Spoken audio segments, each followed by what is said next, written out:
Kain po tayo, Indomie or Pansit Canton. Ayan po siya, oh. Let's eat, mga kababayan. Thank you, Lord. Lunch ko po ito, lunch.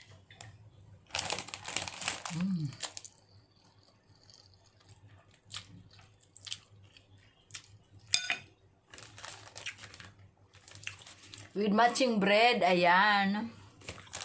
Pinalamanan ko siya ng Kuko Jam from Philippine Store. At meron din akong isang apple. So, solve na ang lunch ni Manay.